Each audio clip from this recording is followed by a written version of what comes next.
พ่อประเสริฐเจริญพรอวยชัยให้ท่านสุขใจทั่วกัน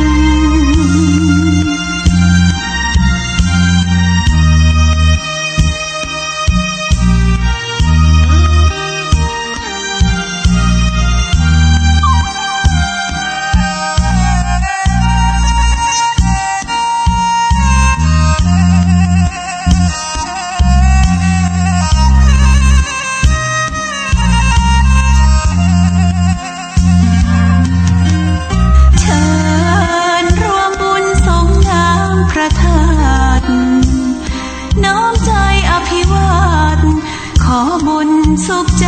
สุขกายไหว้พระขอพรองค์พระเจ้าทันใจ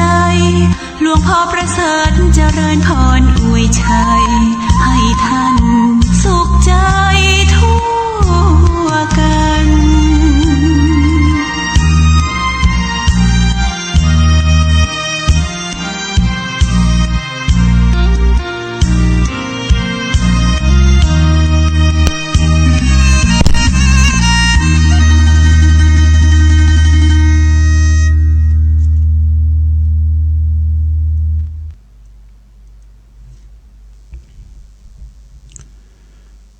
ขอยกมือ10 นิ้วกราบนบนอบน้อมยังพระติรัตนะเกี่ยวเจ้าตั้ง3 ประการอันมีพระพุทธพระธรรมพระสงฆ์อันเป็นสรณะที่เปิงที่เคารพนับถืออันสูงสุดในชีวิตกราบคารวะแตบไตไวยสาปุญญาปารมีธรรมพระมหาเถรานุเถระภิกขุสังฆะสามเณรเจ้าจุตนจุองค์อันหมายมีพระเดชพระคุณหลวงปู่พระพรหมมงคลติปรึกษาเจ้าคณะภาค7เจ้าอาวาสวัดพระธาตุเจ้าสีจอบตองพระเดชพระคุณหลวงพ่อท่านเจ้าคุณพระเทพโกศลติปรึกษาเจ้าคณะภาค7เจ้าอาวาสวัดศรีโสดาพระอารามหลวงพระเดชพระคุณหลวงพ่อท่านเจ้าคุณพระธรรมราชานุวัตรเจ้าคณะภาค6เจ้าอาวาสวัดพระแก้วจังหวัดเชียงรายพระเดชพระคุณหลวงพ่อท่านเจ้าคุณพระเทพปริยัติเจ้าคณะจังหวัดเชียงใหม่เจ้าอาวาสวัด7 ยอดพระอารามหลวงอำเภอเมืองเชียงใหม่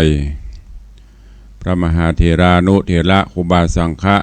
สามเณรเจ้าจุตนจุองค์ด้วยความเคารพขอเจริญสุขเจริญปอนญาติโยมศรัทธาสาธุชนพุทธบริษัทติ่นจองห้องวัดจุหนุ่มเท่าใจยิงขอน้อมต้อนรับทุกท่านเข้าสู่รายการมรดกธรรมกำเมืองต่างสถานีวิทยุกระจายเสียงพระพุทธศาสนาแห่งชาติและสังคมคลื่นเพื่อการศึกษาพระพุทธศาสนาและวัฒนธรรมส่งสัญญาณออกอากาศณสถานีวัดฝ่ายหินตำบลสุเทพอำเภอเมืองจังหวัดเชียงใหม่ในระบบคลื่นความถี่ FM 104.50 เมกะเฮิรตซ์ สถานีวิทยุพระพุทธศาสนาวัดหนองกายตำบลสันปะยางอำเภอแม่แตงจังหวัดเชียงใหม่ส่งสัญญาณออกอากาศในระบบคลื่นความถี่ FM 99.75 102.0 และ 89.25 เมกะเฮิรตซ์ สถานีวิทยุพระพุทธศาสนาจังหวัดเชียงรายส่งสัญญาณออกอากาศณดอยม่อนจำปีวัดพระแก้วจังหวัดเชียงรายในระบบคลื่นความถี่ FM 99.50 เมกะเฮิรตซ์ และสถานีวิทยุชุมชนต่างๆเสียงตามสายหอกระจายข่าวตามวัดตามวาตามหมู่บ้านต่างๆตลอดจนเจริญปอนญาติโยมติดตามรับฟังทางโทรศัพท์มือถือคือสถานีวิทยุออนไลน์ของวัดฝ่ายหินและต่างเว็บไซต์วัดวังสิงห์คำขอกราบขอบพระคุณ เมตตาบารมีของท่านผู้อำนวยการสถานีวิทยุทุกสถานีอันมีสถานีวิทยุวัดฝ่ายหินเป็นแม่ค่ายหลักได้ลิงก์สัญญาณไปตามสถานีวิทยุพระพุทธศาสนาต่างๆและขออนุโมทนาขอบคุณญาติโยมพุทธศาสนิกชนที่ได้ติดตามรับฟังรายการโดยดีมาโดยตลอดปะกันวันนี้หลังจากที่เราได้ทำบุญสุนทานประกอบกิจกรรมต่างๆในรอบ 2-3 วันที่ผ่านมาที่ได้มาประสบพบเหมาะกันหลายงานด้วยกันบ่ว่าจะเป็นวันปิยมหาราชวันที่23 ตุลาแล้วก็ภาคเมื่อวันก็มีการประกอบพิธีกรรมต่างๆในภาคหลังเที่ยงคืนของวันที่23เข้าสู่วันที่24ก็เป็นวันเดือนเพ็ญปุตรก็ได้ทำบุญตักบาตรพระมหาอุปคุตเถระเจ้าตามสถานที่ต่างๆเมื่อเจ้ามาก็ไปทำบุญตักบาตรวันออกพรรษากินข้าวไงหรือว่ายามบ่ายก็ไปฟังน้ำฟังธรรมกันแล้วก็ตะวาที่ผ่านมาอันเป็นวันแฮมค่ำก็ได้ประกอบพิธีกรรมทำบุญตักบาตรเทโวโรหณะกันก็มีหลายกิจกรรมหลายงานเพื่อเป็นการทำนุบำรุงพระพุทธศาสนาตัวเองถึงแม้นวันก่อนฝนจะตกตั้งแต่เมื่อคืนมาจนถึงยามเจ้าแต่ญาติโยมศรัทธาเฮาก็บ่ย่อท้อได้ทำบุญสุนทานอิ่มบุญกันเนอะมาถึงวันนี้ตื่นเจ้าอากาศก็สดชื่นแจ่มใสเย็นสบายเปิ่นพยากรณ์ว่าปีนี้จะหนาวอีโลก็ใครคือมันหนาวนะเนาะกูเตือนนี่โอ้หนาวเน็บเหี่ย2 วัน3 วันการเอาผ้าห่มอันอย่างออกมาการไปซื้อเสื้อกันหนาวซื้อเครื่องป้องกันที่ไหนได้โปรดตัวฮ้อนไปฮ้อนบอดมันอากาศมันเปลี่ยนแปลงแปรปรวนไปสภาพอากาศและก็ระบบนิเวศวิทยาต่างๆมันเปลี่ยนไปอากาศก็แปรปรวนด้วยความเป็นห่วงเนอะโดยเฉพาะผู้เฒ่าผู้แก่อีพ่ออีแม่เฮาก็ดูแลพอกอยรักษาสุขภาพให้ดีจะไปเฮือได้เจ็บได้เป็นอะไรอย่างกันเนอะมาปะกันวันนี้หลังจากที่ห่างหายไปหลายวันกุมารมดส้มไปถึงไหนแล้วคงจะจำกันได้อยู่ก้าถ้าจำมาได้ก็จะได้เอ่ยแห่สักหน่อยอลัมมาบทตอนก่อนฮือกับญาติโยมทั้งหลายได้รับฟังแล้วเราจะได้ฟังกันต่อไปในตอนที่4ตอนที่5เป็นลำดับไปเรื่องราวในตอนที่แล้วได้ลำดับมาถึงยังรัตนมณีหลังจากที่พ่อก็ตายละแม่ก็จากไปเนี่ยจะได้ด้วยบุพกรรมต่างๆที่ได้ปัดได้พรากจากพ่อจากแม่พ่อแม่จากละไปเปิ้นว่าเป็นบุพกรรมสมัยเมื่อก่อนที่โพธิสัตว์เจ้าได้เกิดมาก็ได้ไปผากนกเอานกมาเลี้ยงแล้วจากนั้นกึดใจได้ก็เลยเอาไปปล่อยคืนป่า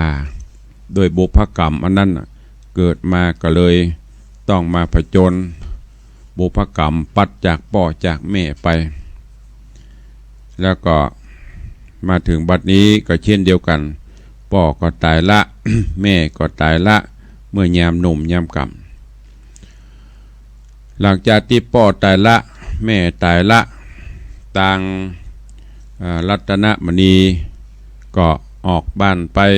เสาะหับจ้างเสาะบ่าหากินไปเพื่อประทังชีวิต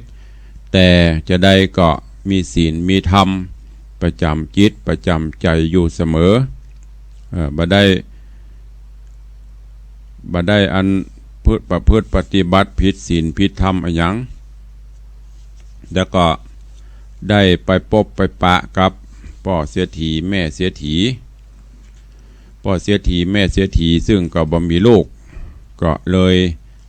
น้อมรับเอากับรัตนมณีเอาเป็นลูกบุญธรรมหลังจากนั้น หลังที่ได้อยู่กับลูกบุญธรรมมาเมินบนานพ่อเสียถีก็เลยไปเสาะเพิ่นจะไปค้าไปขายต่างบ้านต่างเมืองด้วยกันพ่อเสียถีก็ลงทุนไปเสาะซื้องัวซื้อคัวซื้ออย่างต่างๆเพื่อที่จะไปร่วมกันค้าขายต่างบ้านต่างเมืองไปได้เวลาดีก็ปากันออกไปค้าไปขายงัวควายงัวเกวียนต่างๆก็เดินเตียว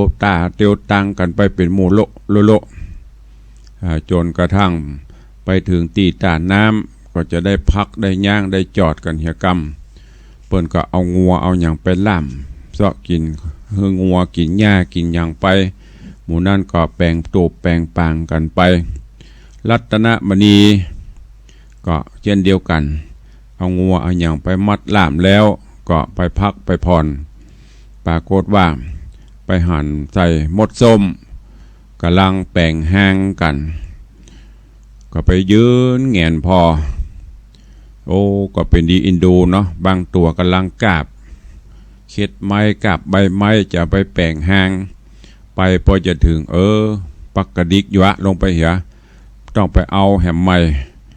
กำลังแปลงห่อแห้งพอจะเข้าตีเข้าตางดีๆไม้ดีดออกไปเหียมาเปลี่ยนห้าวไปแห้งสักเตื้อรัตนมณีพอกหันจะอันก็อดมาได้อินดูก็ช่วยโดยขึ้นไปบนต้นไม้แล้วก็เอามือน้าวกิ่งไม้น่ะเอามามัดด้วยกันคือมันเป็นห่อมดีๆเพื่อที่จะฮื้อมดส้มนั่นน่ะมาแปลงแห้งอยู่ด้วยความรวดเร็ว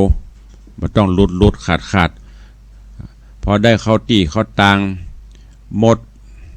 ก็ปากันแปลงแห้งแปลงอย่างเซตเรียบร้อยละได้อยู่ด้วยบุญบารมีของรัตนมณีช่วยแล้วก็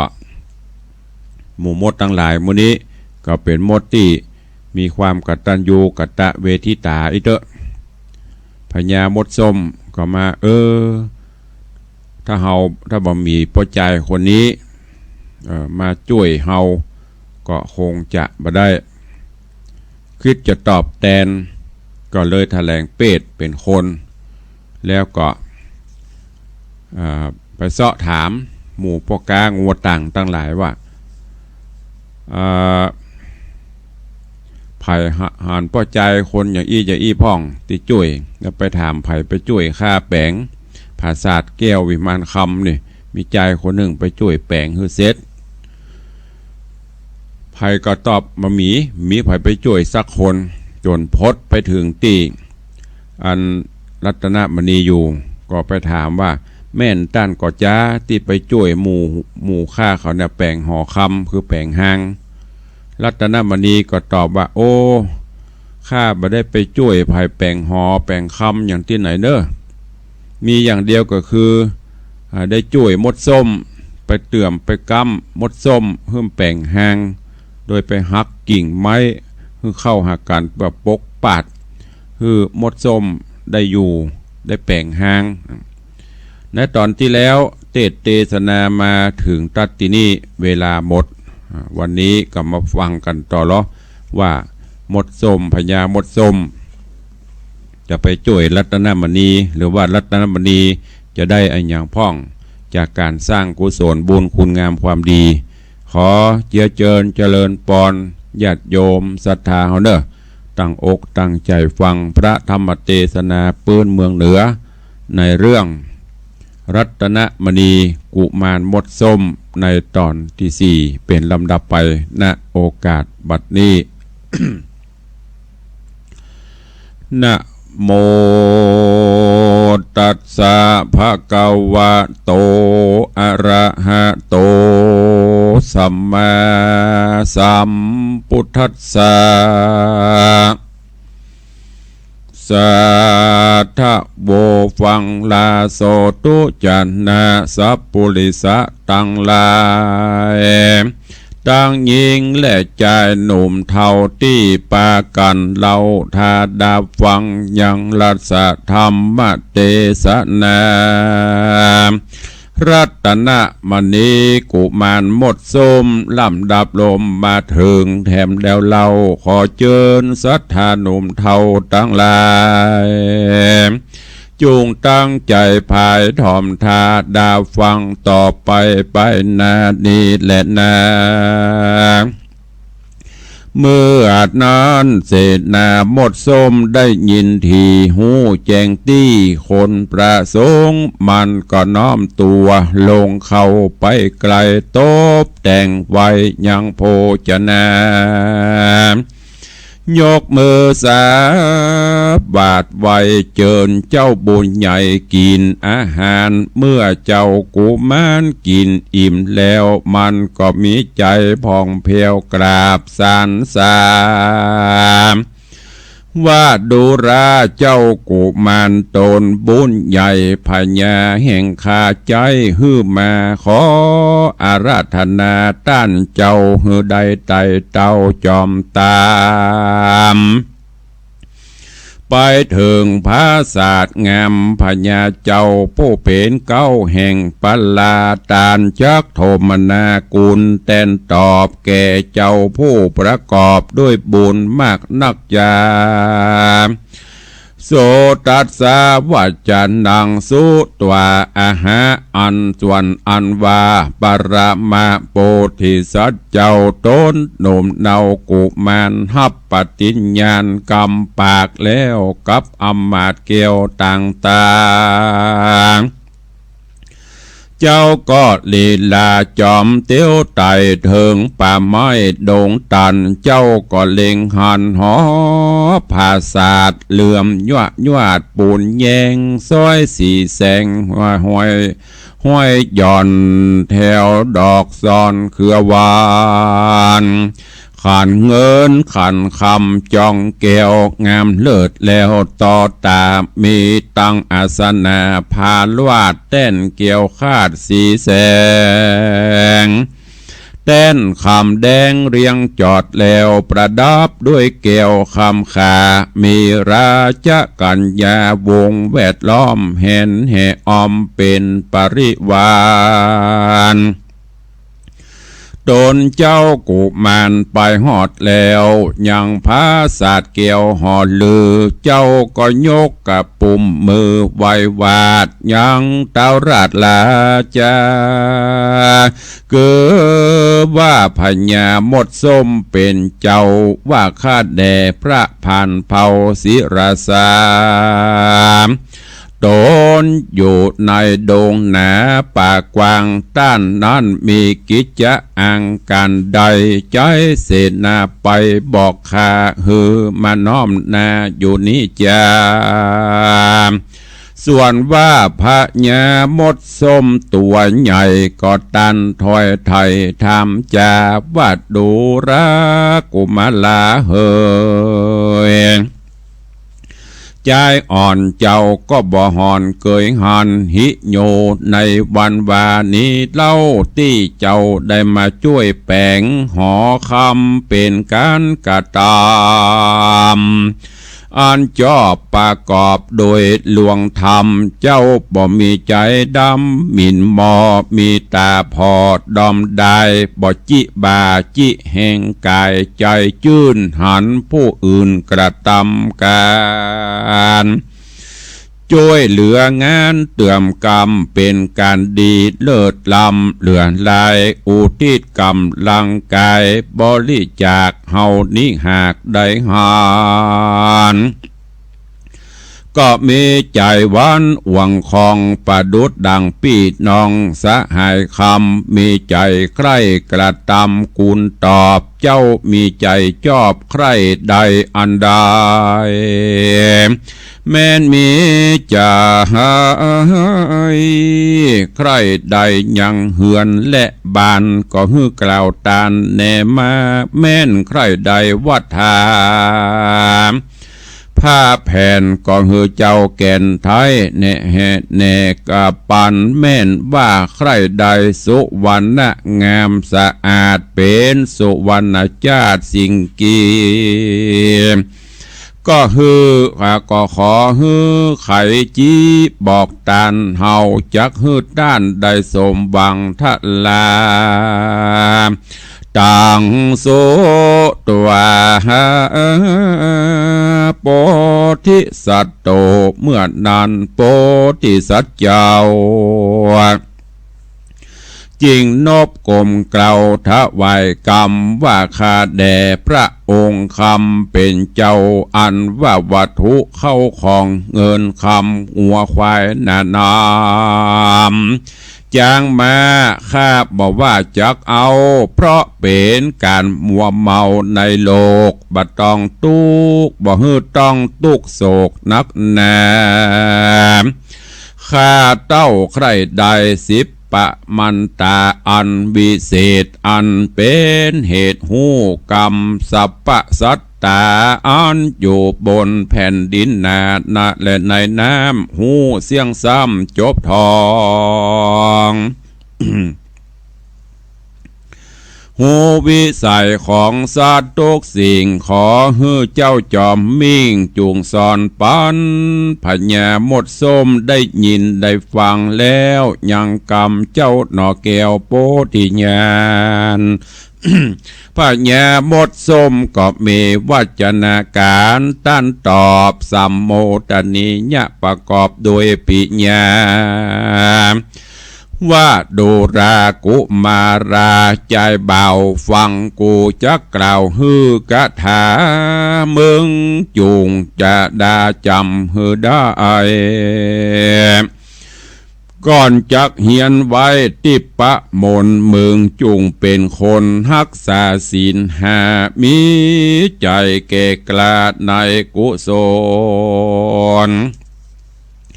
อย่าเป็นคนกินน้ำเหล้าอย่าได้เข้าข่ายอวิชชาจักได้เหียนติปะมันตานี่เหล่าขอเจ้าอย่าปากกับภายจน7 วันไปล่วงผ่านจริงกล้วยตานกำจา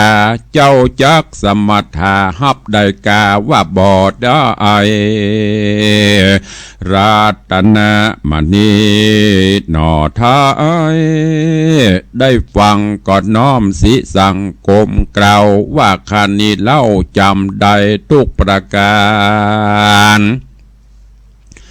การหับปฏิญาณเสร็จแล้วตนดอกแก้วกุมาราก็เฮียนเอา10 ปะมันตากับพญาหมดส้มโจรแหลกลมจดยามก็ลาลงหอกคำภาษาดยัวลิญาติขึ้นมาเลี้ยงงัวนันนะ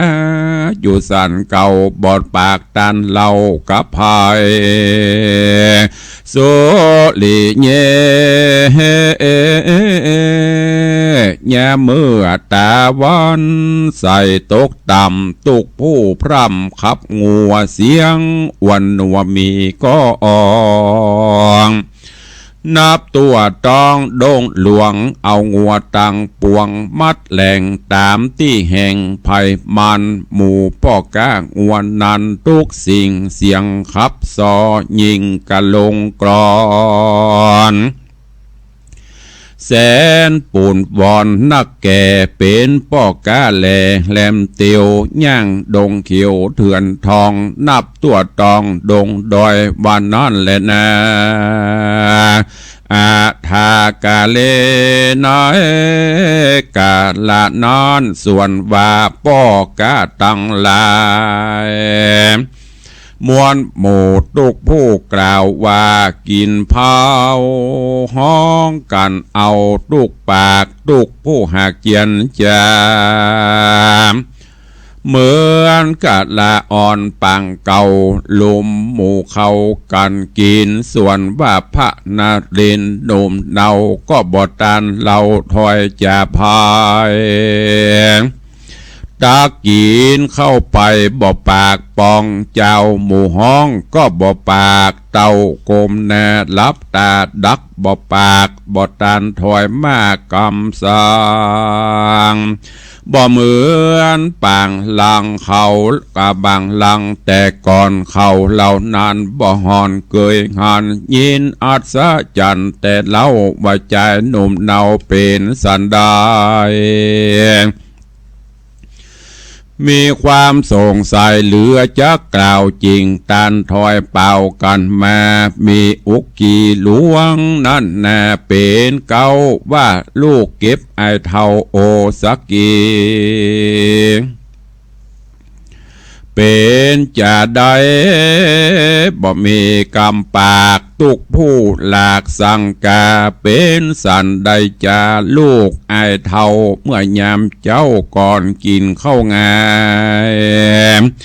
ยังมีใจผู้หนึ่งเรานำเอาเข้าและอาหารมาฮื้อกุมารกินแล้วเล่าแล้วก็จวนกันเข้าโรงเรียนปีคืนมาเป็นจะได้ว่าบ่ปากบ่ล่างผีป่าหากมาสิงฮือเป็นตึงไปฮือเป็นตึงไปเสียเหล่าพ่องก็เฝ้าพ่องก็กั้งหายาพ้องก็มาปัดและมาโขดเบื่อขับไล่พูดพรายผีหนีเนอผีบ่ปากของหากแป้กูมีผีบ่หนีกูจักเอาหัวมึงแตกโลอมลมอมสวหะเทกดังนี้ใจพ้องก็ว่าเปะบ่หอนจักใดเกยหานคนตั้งหลายก็เอายามาปั่นมาใส่ยากลาปากใหญ่ใส่หัวงูตำหาพิษณุใจใส่จักเห็บและแมงปองบ่ผิดห้องตำหามีส้มปล่อยเตื่อมฤทธีเอาเข้าใส่ยาปากใหญ่ใส่ปัดตกพ้องก็ปกยาดีมาแต่บานว่าเป็นยาผีก้านและผีกลัวฝนเอาตบหัวและลูบหน้าเจ้าก็บอกว่าจักกล่าวเจียนจาพ้องก็ลงกระถาผ่าจานบอกว่าผีป่าผีบ้านย่อมหนีไกลพ้องก็เอาใบผีเสืออันเคยเชื่อแป้ผีป่าและผีดอยตั้งผีตามมวยก็แป้ได้เขาก็เอาเข้าใส่สวดมนต์ยามอมแผ่นดินดำไหวละวาดพระนารายณ์กวาดจอมเขาสองตากูเผาผีป่าสองมือกูว่าจักแตกอมเป็กพระธรณีแข่งแก่นกล้ากูจักฟาดสายฟ้าผ่าลงมาอมสัปปะยักขาปลายันตุดังอีเล่าโปธิสัตว์เจ้าก็บ่ปากบ่จาเหมือนดังคนปลาใบเง่าลางป้องก็กล่าวว่าเป็นเพราะจะตาตัดกับกล้วยมาแป้งสะตวงใหญ่สัปปะเครื่องใส่สั่งเวงโจรหลังโจรหน้าเลยดาแต่งดูดังแกรงเจ้าก็บ่หายพ้องก็ว่าเป็นพญาตลายสันนิบาตใบเอายาไข้ใส่ล้างข้าวปูเลยเหลืองหมักนาวแย่ขี้ตูดต่ำแล้วมาลูบหูดดาตังตัวเจ้าก็บอกใครหัว และบ่ปากตุกผู้หากอัศจรรย์ใจบ่หูว่าเป็นจัดใดผิดแผกเขาก็อัศจรรย์แปลกนักหนาล้างพองก็แม่กำกาดแย่เจ้าพ่อก็บ่หูสึกฮ้อนหนอประการใดเจ้าเขาก็ต่างงืดหัวใจกันแต่บ่หูจักแก่ด้วยยาได้มัดฉิมายามไหลคอนเตี้ยงต่างก็ปากันเลี้ยงไปรับนอนก็มีฮอนเล่นนา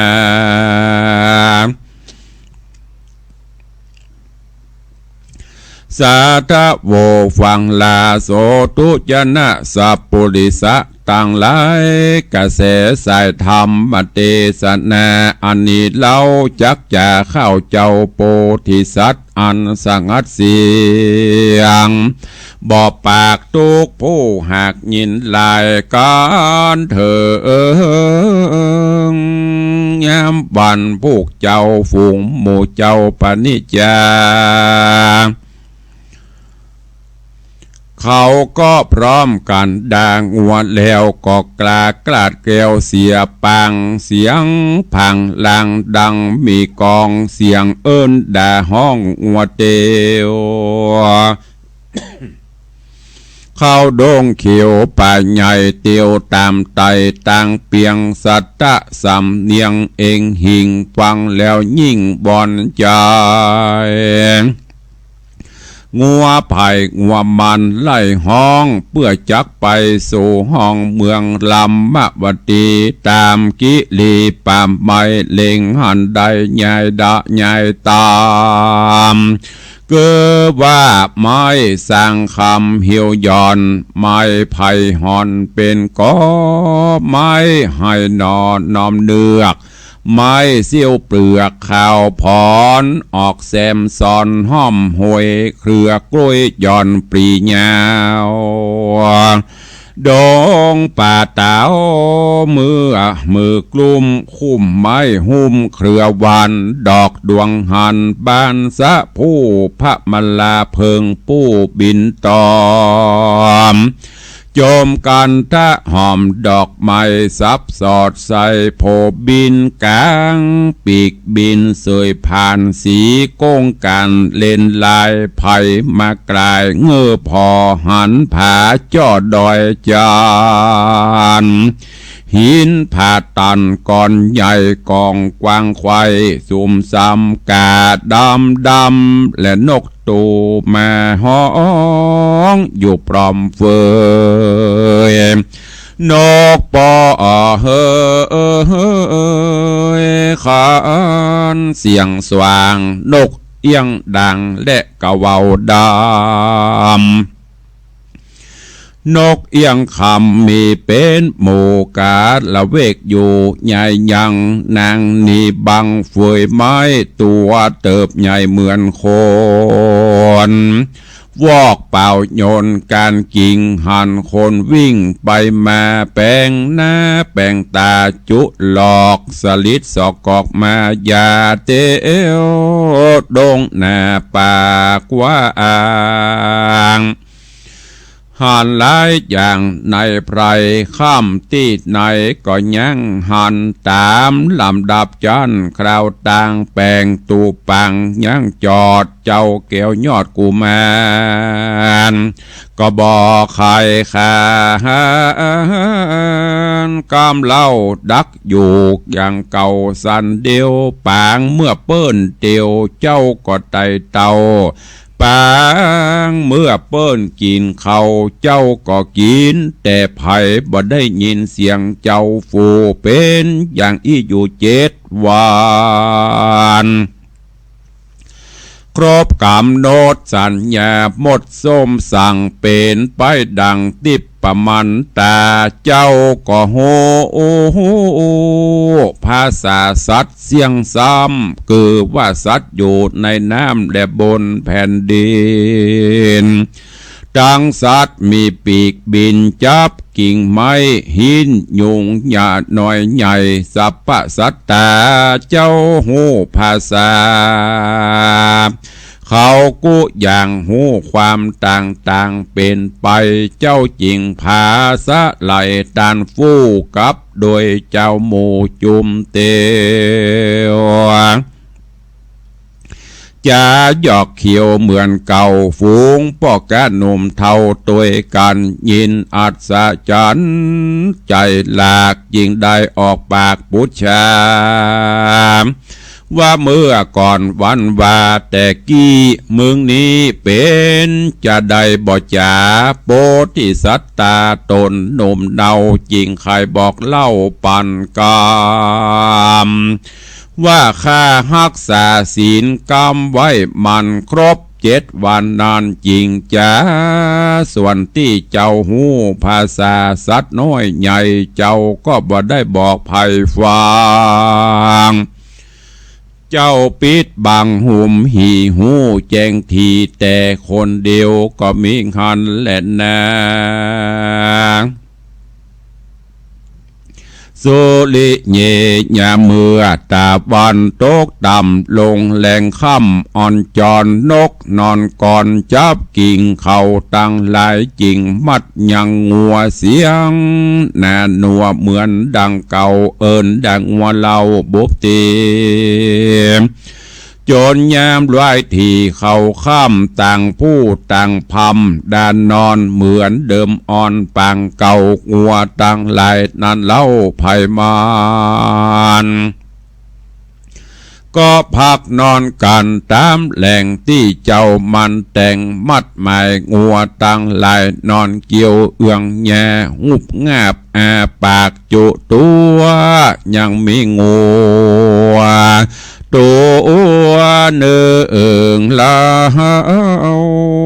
มันเก่เท่ารวยแรงเข่าหักงวยเงียงหลอนตามันก็มอนหน้ามอง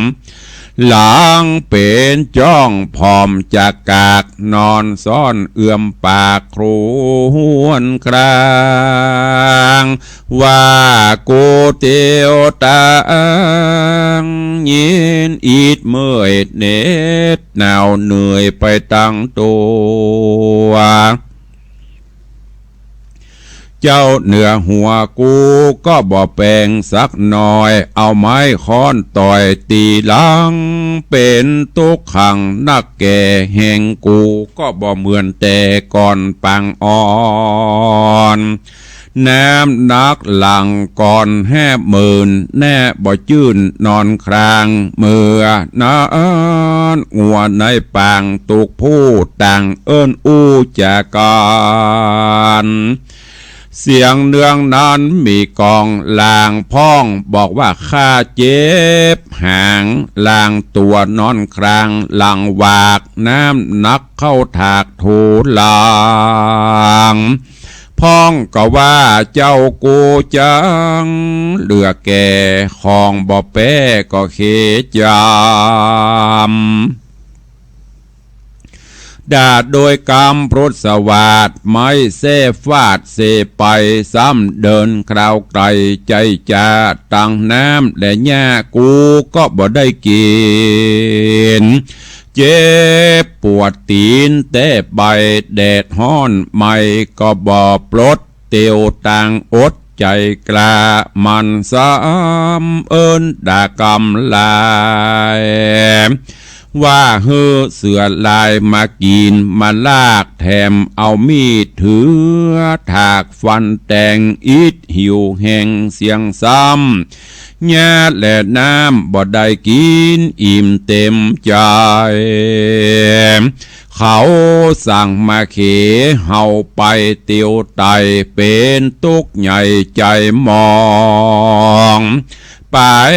บ่ปอแป่งซองมาสู้ปากเฮากันอยากก็บ่ได้กินสังเป็นเว้นปางหลังตัวขนาบขอฮือบาปค่อนถมหัวย่างตนตัวเขาเหมือนหน้า อย่าได้ขึ้นจันฟ้าฮื้อสู่อเวจีหมื่นแสนปีจะได้โปนได้ไฟนรกใหม่เมื่อเขาตายจะเล่นนานิธิตังขีญาสังวันนัตนาวิเศษจาห้องเหตุธรรมเทศนารัตนมณีกุมารหมดส้มก็บังโกม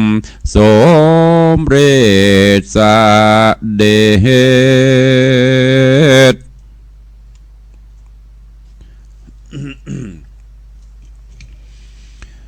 ญาติโยมศรัทธาสาธุชนเราเจ้าข้าทั้งหลายได้สดับรับฟังพระธรรมเทศนารัตนมณีกุมารหมดส้มจบไปอันเป็นตอนที่สี่เรื่องราวก็ม่วนงานสั่นเล่าฟังเข้าก็ได้สาระได้อินดูเนาะวันนี้โพธิสัตว์เจ้าเฮาในตอนที่แล้วหลังจากที่ได้ไปช่วยมดส้มแป่งหางปรากฏว่าพญามดส้มเปิงอกเปิงใจก็เลยไข่ตอบแทนบุญคุณใจฮือบริบาลแถลงเป็ดเป็นมนุษย์ไปเสาะถามว่าไผ่ไปช่วยข้าแป่งห่อปราสาทแก้ววิมานคำถามไผ่ก็หูซักคนไม่ได้ไปช่วยจนไปถึงที่รัตนมณีได้อยู่ก็ถามเหมือนเดียวกันเนี้ย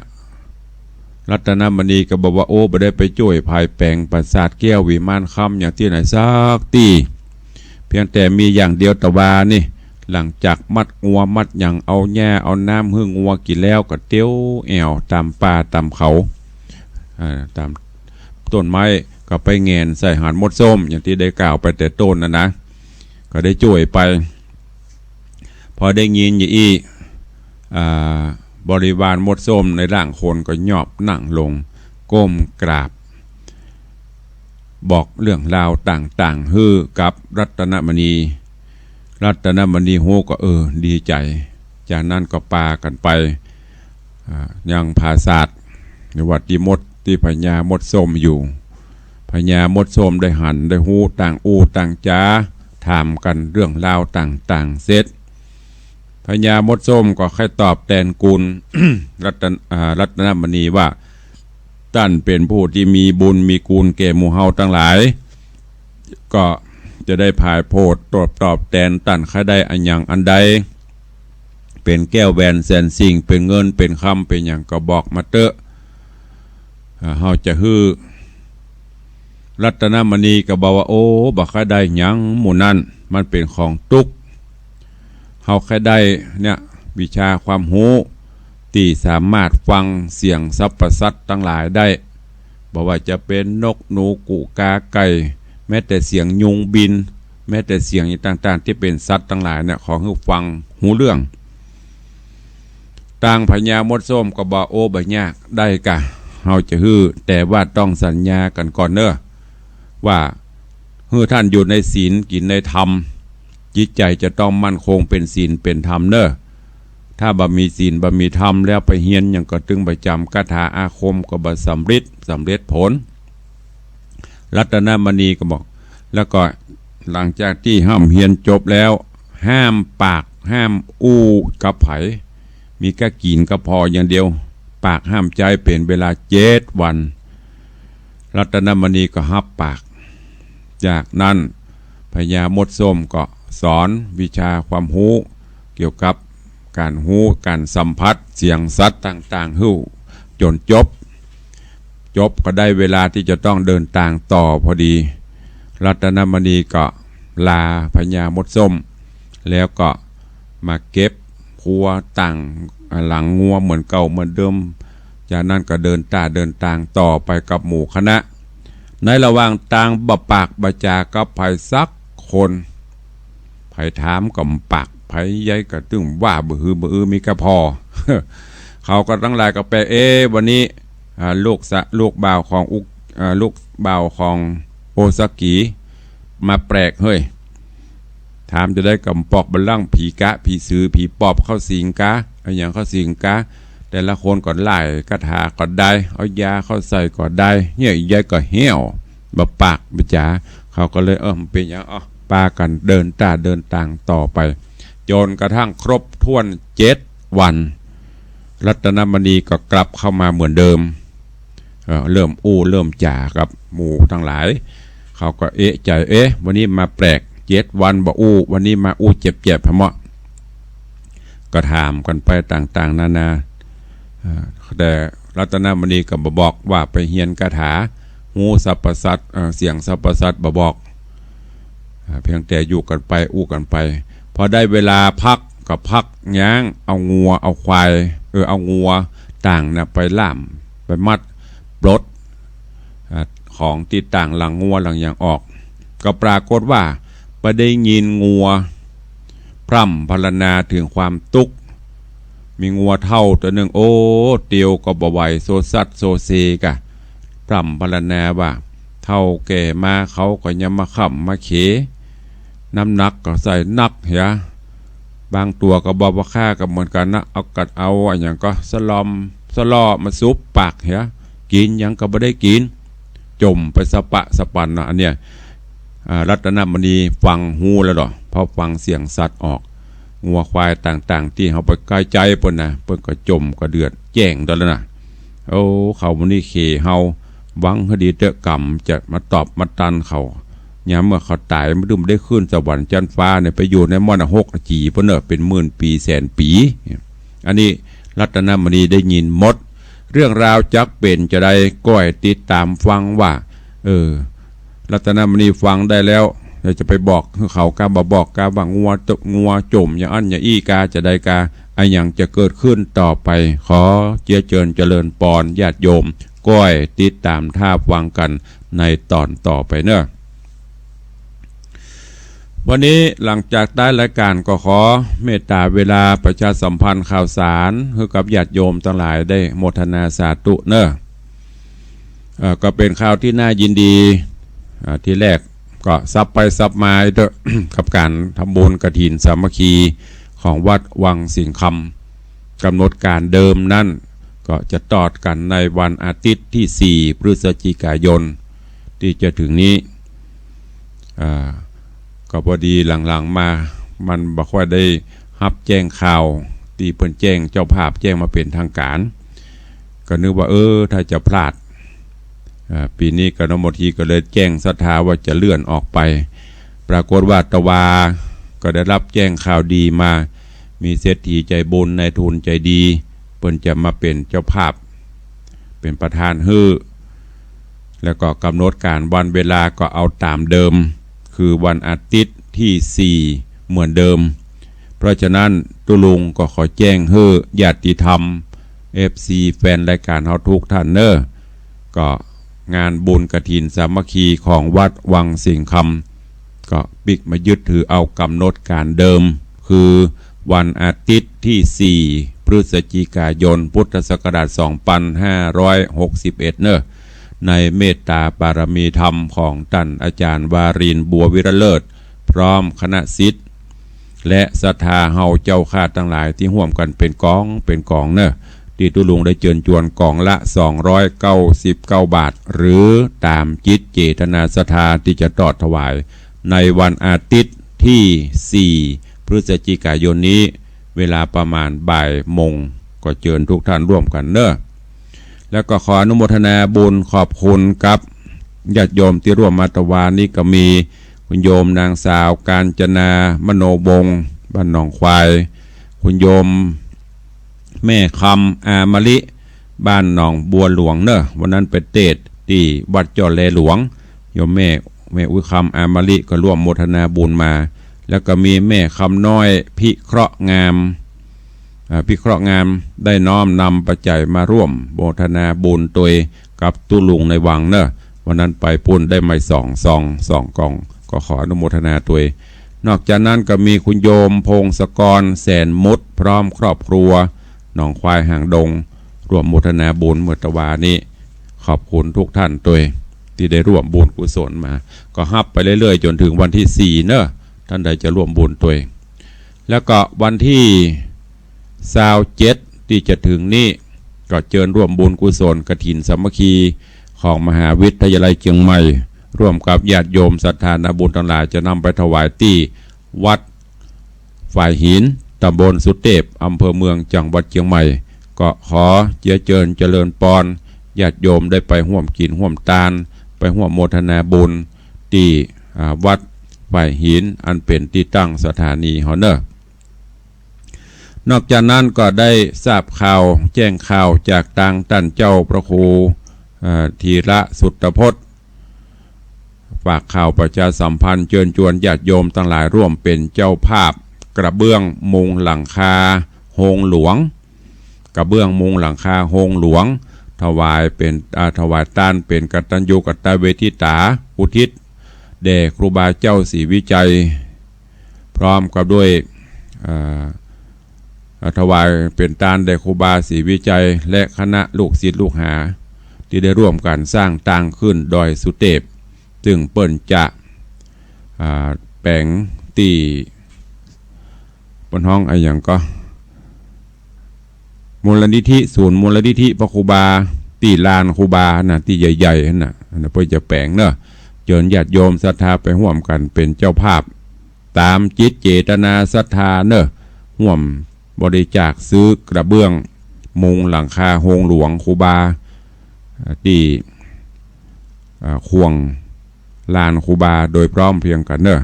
กำหนดการเปิ้นจะทำบุญตอดถวายพระป่าในวันที่8ที่จะถึงนี้8พฤศจิกายนก็แจ้งทุกท่านตัวเหลือเวลาแถมประมาณ 2-3 นาทีจะเปิดหน้าไมค์ให้ญาติโยมได้แจ้งได้อู้เข้ามาเด้อใครจะแจ้งผลการรับฟังได้อู้ได้หลังจาก 2-3 วันมาได้อู้ได้จ๋าใครจะโทรเข้ามาร่วมรายการเหลือเวลาประมาณ2 นาทีก็เจริญปอนเจิญเนอะร่วมโมทนาบุญด้วยกันขอบคุณทุกท่านเนอะที่ได้ร่วมบุญกุศลกับตุลุง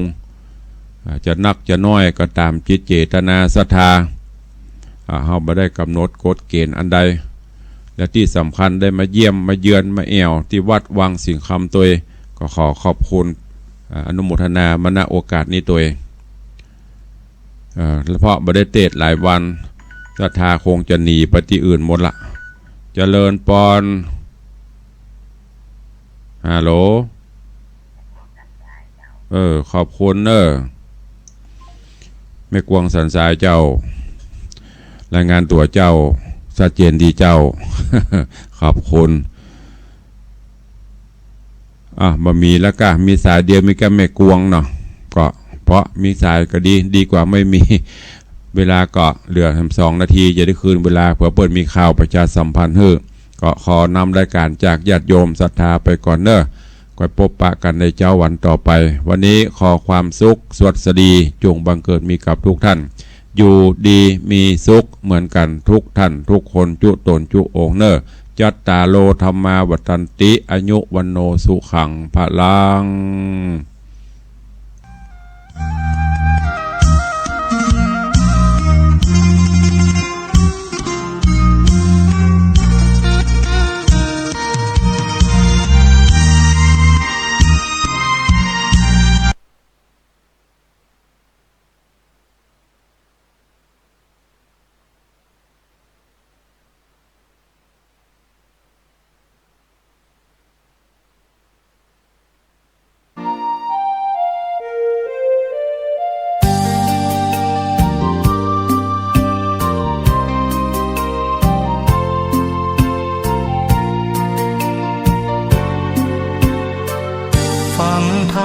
ไว้บ้างก็ดีเหมื